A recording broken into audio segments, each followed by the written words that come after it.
Good morning. পরীক্ষা প্রস্তুতি YouTube চ্যানেলে তোমাদের সকলকে আরো একবার ওয়েলকাম। যারা কেপিএসআই বা ডাব্লিউপিএসআই ক্লার্কশিপ প্রিপারেশন করছো, বিশেষ করে মেনের জন্য, তোমাদের জন্য বলা হয়েছে যে যারা পরীক্ষা প্রস্তুতিতে অনলাইন বা অফলাইন কোর্স নিতে চাইছো, তোমরা শীঘ্রই কন্ট্যাক্ট করে নিতে পারো 7799427474 এই নম্বরে হোয়াটসঅ্যাপে। শুধুমাত্র বাংলা ইংরেজির জন্য আলাদা আছে, বা টোটাল কোর্সটা যারা নিতে চাও টোটালটাও পেয়ে যাবে। এর আগের দিনকে আমরা কি করেছিলাম, যে অগ্নিকাণ্ড ফায়ার অ্যাক্সিডেন্ট নিয়ে একটা বাংলা প্রতিবেদন লিখিয়েছিলাম এবং বলেছিলাম যে নেক্সট ক্লাসে এটার ইংলিশটা আসবে, অর্থাৎ বাংলা যে প্রতিবেদনটা লিখিয়েছিলাম তোমাদেরকে সেটাই ইংলিশে আজকে কনভার্ট করে দেখিয়ে দেওয়া হবে। যারা এর আগের ভিডিওটা দেখোনি তাদের জন্য আমি লিঙ্ক ডেসক্রিপশন বক্সে দিয়ে রাখছি, সেখান থেকে তোমরা বাংলাটা দেখে নিতে পারো। আজকে আমরা ডিরেক্ট চলে যাব ইংলিশ রাইটিং এর ক্ষেত্রে।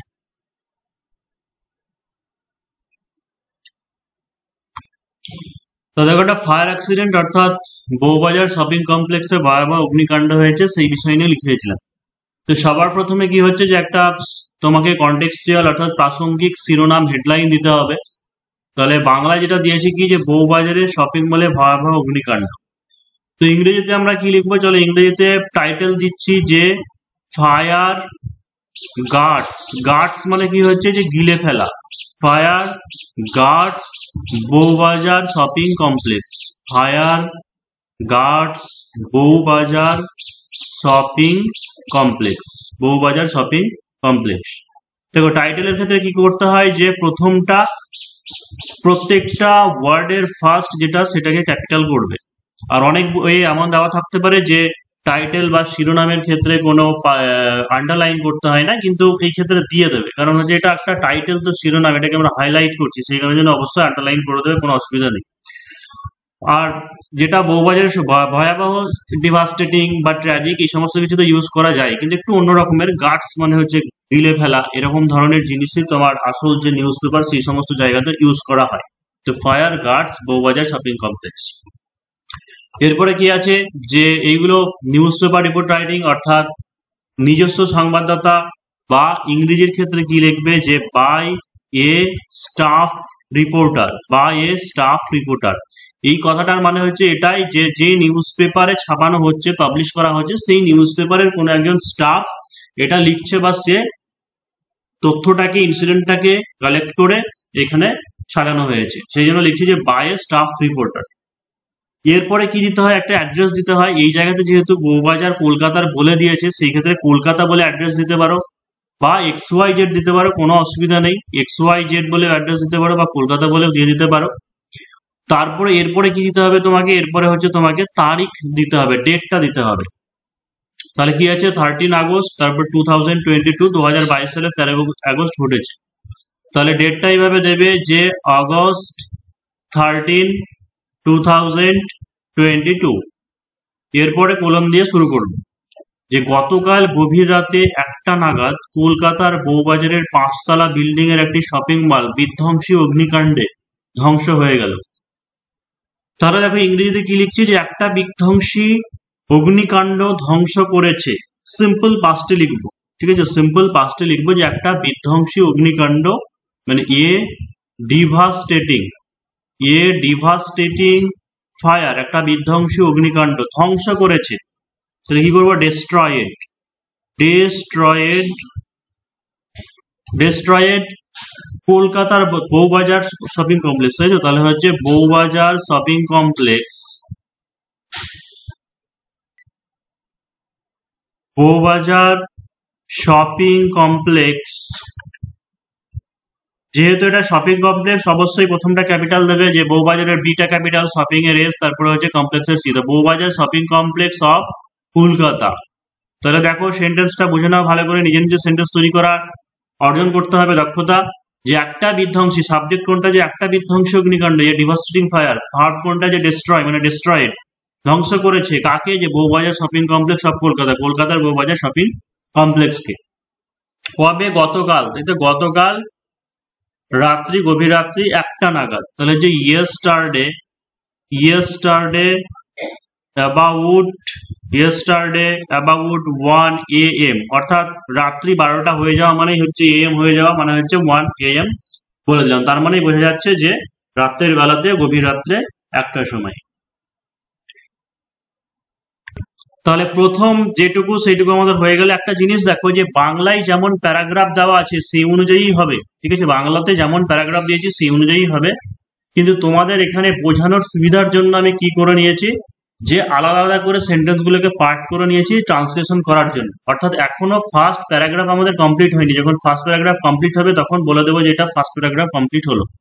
অর্থাৎ ফার্স্ট প্যারাগ্রাফে এটাই বলেছিলাম যে প্রথম প্যারাগ্রাফে কি জিনিস কি ব্যাপার কোথায় কি হয়েছে সেটা আলোচনা করে দিতে হবে, তারপরে মেন মেন জিনিসগুলোকে তোমাকে আলোচনা করে দিতে হবে ইন ব্রিফ। তাহলে যে এই প্যারাগ্রাফটা এই লাইনটা লিখবো দিয়ে ফার্স্ট প্যারাগ্রাফ আমাদের শেষ হবে। সেকেন্ড লাইনে কি আছে দেখো যে ইলেকট্রনিক আসবাবপত্র জামা কাপড় নিত্য প্রয়োজনীয় জিনিস সহ প্রচুর টাকার সম্পত্তি করে ছারখার হয়ে যায় এবং তার সঙ্গে সংলগ্ন এলাকাগুলি ক্ষতিগ্রস্ত হয়। তাহলে কি লিখবো যে the complex which was the complex which was full of, মানে যে কমপ্লেক্সটা যেটা পরিপূর্ণ ছিল which was full of electronics আসবাবপত্র। ঠিক আছে, তাহলে কি করবো যে electronics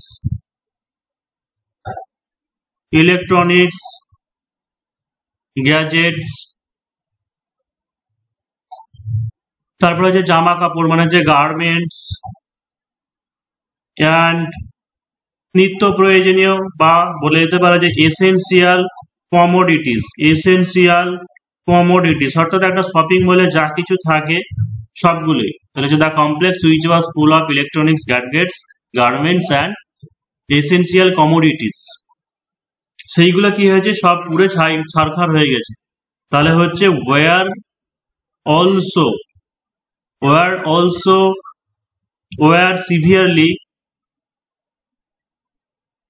severely damaged by the fire তাহলে আমাদের দুটো সেন্টেন্সে আমরা কি করে দিলাম যে ফার্স্ট প্যারাগ্রাফ কমপ্লিট করে দিলাম। যে ফার্স্ট সেন্টেন্সে আমরা বলেছিলাম যে কোথায় কবে কি হয়েছে, মানে devastating fire destroyed Bowbazar shopping complex of Kolkata yesterday at about 1 AM, অর্থাৎ কোথায় কখন কি হয়েছে সেটা বলে দিলাম। সেকেন্ড প্যারাগ্রাফে যে ইলেকট্রনিক্স আসবাবপত্র সেই সঙ্গে হচ্ছে গার্মেন্ট বা এসেনশিয়াল কমোডিটি সেইগুলো ক্ষতিগ্রস্ত হয়েছে। এটা ফার্স্ট প্যারাগ্রাফ আমাদের কমপ্লিট হলো। এবার আমরা সেকেন্ড প্যারাগ্রাফে চলে যাবো। অর্থাৎ সেকেন্ড প্যারাগ্রাফ মানে হচ্ছে এখানে আমরা ডিটেলসটা আলোচনা করব। তো সেকেন্ড প্যারাগ্রাফে আমরা স্টোরিটাকে সাজাচ্ছি যে কিভাবে অগ্নিকাণ্ডটা ধরা পড়লো, মানে প্রথম মানুষ ফলো করলো, কারা ফলো করলো, তারপরে কিভাবে আগুন ছড়িয়েছিল এই ব্যাপারটা। তার মানে কি লেখা যে মধ্যরাত্রি সমস্ত মানুষ যখন 1টা বাজে, তার মানে কি সবাই ঘুমাবে। তো মধ্যরাত্রে সমস্ত মানুষ যখন নিদ্রামগ্ন তখন ওই মলের কিছু কর্মচারী দেখে মলের একটি ঘর থেকে ধোঁয়া বেরিয়ে আসছে। পরে সেই ধোঁয়াকে লক্ষ্য করে আগুনের শিখা বেরিয়ে আসে এবং অগ্নিকাণ্ড ছড়িয়ে পড়ে গোটা মল জুড়ে। কি লিখবো যে মধ্যরাত্রে মানে যে অ্যাট মিডনাইট মধ্যরাত্রে কমা দিতে হবে অবশ্যই। যে যখন মানুষ নিদ্রামগ্ন, অর্থাৎ when people were in sound sleep, অর্থাৎ গভীর নিদ্রামগ্নকে বলা হয় sound sleep. At midnight when people were in sound sleep, কিছু মানুষ দেখে যে বা কিছু কর্মচারী দেখে যে, তাহলে হচ্ছে সাম ওয়ার্কার্স দেখে যে মলের একটি ঘর থেকে ধোঁয়া বেরিয়ে আসছে। তাহলে সাম পিপল দেখেছিল, সবই সিম্পল পাস্টে হবে যে এ কলাম অফ স্মোক, মানে একটা ধোঁয়ার কুণ্ডলী, column of smoke coming out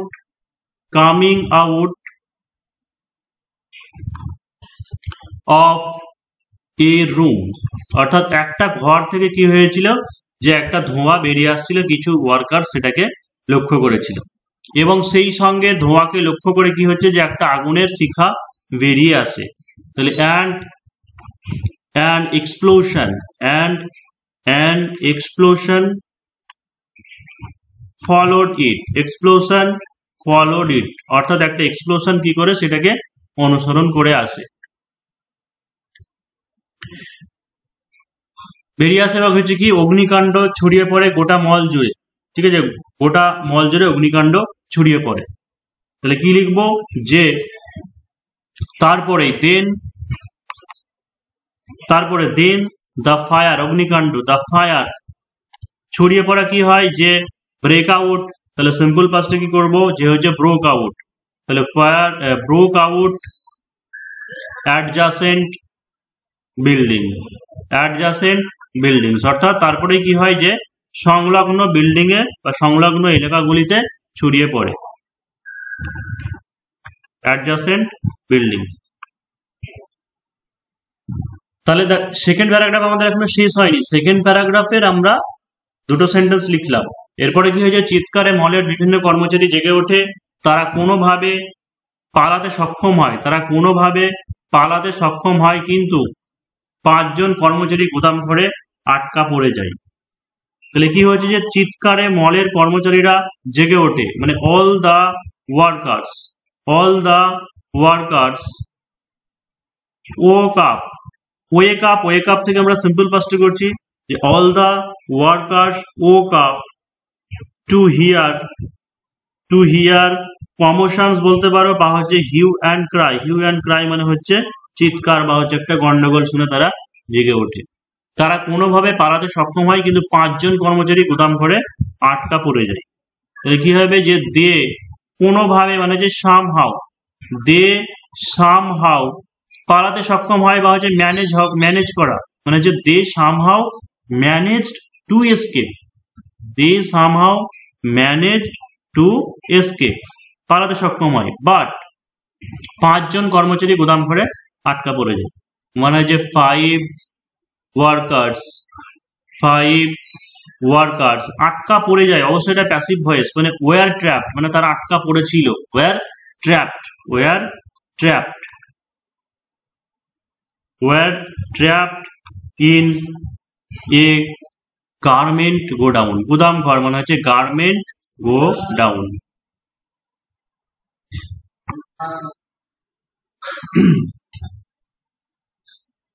আচ্ছা, এই প্যারাগ্রাফে একটা লাইন এখানে চলে এসেছে, এটাকে ওখানে অ্যাড করে দিচ্ছি যে পরবর্তীকালে দমকল বাহিনী এসে তাদেরকে উদ্ধার করে, পরবর্তীকালে দমকল বাহিনী এসে তাদেরকে উদ্ধার করে, ওটাকে এখানে লিখে দিচ্ছি, তাহলে আমাদের সেকেন্ড প্যারাগ্রাফ কমপ্লিট হয়ে যাবে।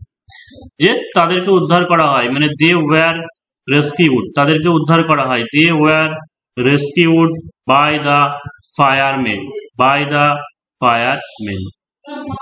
ঠিক আছে, আমাদের সেকেন্ড প্যারাগ্রাফ শেষ হয়ে গেল। অর্থাৎ কেমন ভাবে একটা প্যারাগ্রাফ তৈরি হবে, মানে ফার্স্ট প্যারাগ্রাফ যেটা, ফার্স্ট প্যারাগ্রাফের মধ্যে আমি কোথায় কখন কি হয়েছে সেই ঘটনাটা বললাম, সেকেন্ড প্যারাগ্রাফের মধ্যে আমাকে বিস্তারিত আলোচনা করতে হবে যে কারা লক্ষ্য করেছিল বা কিভাবে অগ্নিকাণ্ডটা ছড়িয়েছিল কিভাবে, এটাই।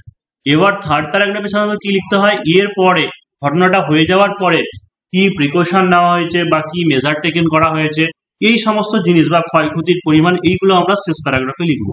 তাহলে আমরা এখন থার্ড প্যারাগ্রাফ শুরু করছি। থার্ড প্যারাগ্রাফের ফার্স্ট লাইন কি আছে যে 20 জন দমকল বাহিনী কর্মীর প্রায় 8 ঘন্টা প্রচেষ্টার পর অগ্নিকাণ্ড নিয়ন্ত্রণে আসে, তারা ফোম ব্যবহার করে অগ্নিকাণ্ডকে নিয়ন্ত্রণে আনে।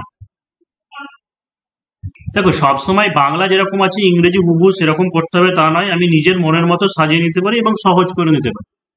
যেরকম বলছি যে ফায়ার ফাইটার্সরা প্রায় 6 ঘন্টা, বা কি লেখা আছে 20 জন ফায়ার ফাইটার্স যে 8 ঘন্টা ধরে প্রচেষ্টা চালিয়েছে, তাহলে কি লিখবো যে 20 জন, তাই তো, তারা হচ্ছে 20 ফায়ার ফাইটার্স, 20 ফায়ার ফাইটার্স যুদ্ধ করেছিল। তো 20 ফায়ার ফাইটার্স ফট, 20 fire fighters fought for 8 hours to bring the fire, অর্থাৎ অগ্নিকাণ্ডকে নিয়ন্ত্রণে আনতে। তাহলে কি করব, আনতে মানে টু ব্রিং, আনতে, টু ব্রিং দ্য ফায়ার, অগ্নিকাণ্ডকে আনতে, টু ব্রিং দ্য ফায়ার কি করতে, আন্ডার কন্ট্রোল, অর্থাৎ নিয়ন্ত্রণে আনতে মানে হচ্ছে আন্ডার কন্ট্রোল, আন্ডার কন্ট্রোল। তারা ফোম ব্যবহার করে অগ্নিকাণ্ডকে নিয়ন্ত্রণে আনে। দে বা হচ্ছে নেভানো, সেটাকে ইংরেজিতে বলা হয় ডাউজড। ঠিক আছে, ডাউজড মানে দে ডাউজড, DOUSED, they doused the flame by using foam, foam ব্যবহার করে তারা কি করে অগ্নিকাণ্ডকে নিয়ন্ত্রণে আনে। সন্দেহ করা হচ্ছে, এবার একটা পয়েন্ট আমাদের দেওয়া ছিল, যারা প্রথম দিনকে দেখেছিলে বাংলাতে পয়েন্ট একটা দেওয়া ছিল বা না দেওয়া থাকলে তোমাকে এটা তো লিখতেই হবে যে অগ্নিকাণ্ডটা কেন ছড়িয়েছে, এর কারণটা কি, সেই কারণটা তোমাকে লিখতে হবে। যে সন্দেহ করা হচ্ছে এয়ার কন্ডিশন মেশিন থেকে ওই অগ্নিকাণ্ড ছড়িয়েছে, তবে হতাহতের খবর পাওয়া যায়নি। তাহলে সন্দেহ করা হচ্ছে মানে the fire was suspected, the fire was suspected to have originated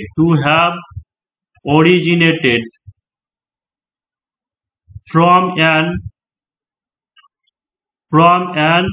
air conditioning machine,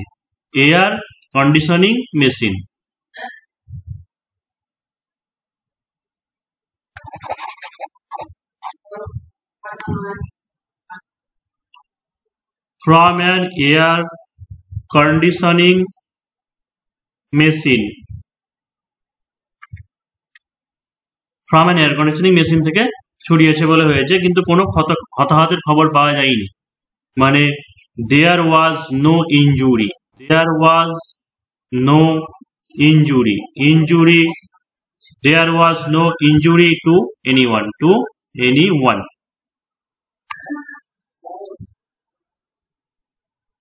এটা আমাদের লাস্ট প্যারাগ্রাফে এখন চলছে। লাস্ট প্যারাগ্রাফে বলে দিলাম যে কি ফায়ার ফাইটার্সরা এসে কতক্ষণ ধরে পড়েছিল বা কিভাবে অগ্নিকাণ্ড নিভিয়েছে, তারপরে হচ্ছে কারণটা কি সেটা বলে দিলাম। আর হচ্ছে কি যে ওই মালিকের মতে প্রায় 10 কোটি টাকার সম্পত্তি পুড়ে ছাই হয়ে গেছে, তবে অগ্নিকাণ্ডের আসল কারণ বা তদন্ত এখনো চলছে। তো ওই মালিকের মতে প্রায় 10 কোটি টাকার সম্পত্তি নষ্ট হয়েছে বলে জানিয়েছেন এবং অগ্নিকাণ্ডের আসল। তাহলে কি করবো যে অ্যাকর্ডিং টু দ্য ওনার, অর্থাৎ মালিকের মতে অ্যাকর্ডিং টু দ্য ওনার প্রায় 10 কোটি টাকা, মানে যে the property worth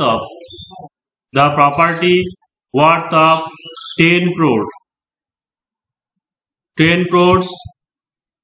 were transformed into, একটু অন্যভাবে লিখছি দেখো, যে ট্রান্সফর্মড ইনটু অ্যাসেস, অর্থাৎ পুড়ে ছাই হয়ে গেছে, ট্রান্সফর্মড ইনটু অ্যাসেস। অগ্নিকাণ্ডের আসল কারণ এবং ক্ষতির পরিধি তদন্ত চলছে। দেখো এই ব্যাপারটা যেটুকু দেওয়া আছে এইটুকু তো এখনো চলছে, এখনো পুরোটা জানা যায়নি, সেই কারণের জন্য এখানে এটুকু আমরা কি করবো, প্রেজেন্ট কন্টিনিউয়াসে করবো, যে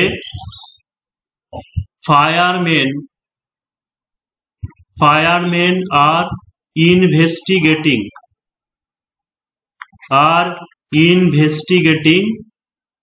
the actual cause, অর্থাৎ ওটা সন্দেহ করা হচ্ছে যে এয়ার কন্ডিশন থেকে ছড়িয়েছে প্রাথমিক তদন্তে, কিন্তু আসল কারণ তারা তদন্ত করছে বা কত ক্ষয়ক্ষতির পরিমাণ হতে পারে সেই ব্যাপারটা তারা এখনো পর্যবেক্ষণ করছে। তাই fireman are investigating the actual cause of fire